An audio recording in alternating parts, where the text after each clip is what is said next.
ওমর যখন সেই বড় মূর্তি, প্রধান মূর্তি, তাদের বড় মাহবুদ, তাদের হাতের নির্মিত মাহবুদের সামনে গেলেন, মাথা ঝুঁকালেন, তার সামনে তার মনের ভাব ব্যক্ত করবেন, নবীর প্রতি তার যে বিদ্বেষ আছে সেই বিদ্বেষকে প্রকাশ করবেন।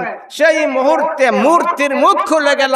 সে স্পষ্ট ভাষায় ওমরকে লক্ষ্য করে বলতেছিল, ইয়া জালি আমরুন নাগি রাজুলুন ফসিহ ইয়াকুল লা ইলাহা ইল্লাল্লাহ।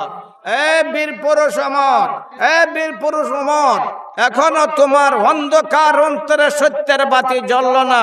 আরে তুমি আমার কাছে আসো। আরে ওই সুন্দর মানুষ, ওই সুন্দর ভাষার অধিকারী যে বলে আল্লাহ ছাড়া আর কোনো মাহবুদ নাই, তুমি তার কাছে যাও। তাদের মধ্যে ছিলেন বীর পুরুষ ওমর ফারুক রাদিয়াল্লাহু তাআলা আনহু।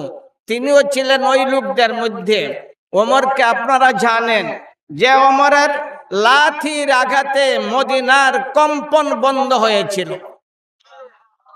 যে ওমর মক্কা ছেড়ে যাওয়ার সময় মক্কাবাসীকে চ্যালেঞ্জ করে বলেছিল, এই মক্কার মানুষ, আমি চলছি মদিনার দিকে, যদি সাহস থাকে তাহলে আমার যাত্রা পথে বাধার সৃষ্টি করো।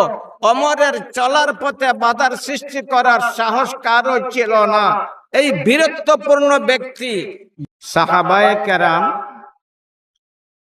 যারা চর্মচুপ দ্বারা আমার নবীর দীপ্তিমান চেহারা দেখার সৌভাগ্য লাভ করেছেন, যারা নিজের জীবনের চেয়ে আমার নবীকে ভালোবেসেছেন, যারা দুনিয়ায় থাকতে, জীবিত থাকতে জান্নাতের সুসংবাদ লাভ করেছেন, যাদের জান্নাতি হওয়ার ব্যাপারে আল্লাহ রাব্বুল আলামিন পবিত্র কোরআনের মধ্যে স্বয়ং ওয়াদা করেছেন, সেই মর্যাদা সম্পন্ন সমাজ, তাদেরকে বলা হয় সাহাবা। সাহাবায়ে কেরাম সব সময় নবী করিম সাল্লাল্লাহু আলাইহি ওয়াসাল্লামের দীপ্তিমান চেহারা দেখার জন্য অধীর হয়ে অপেক্ষমান থাকতেন।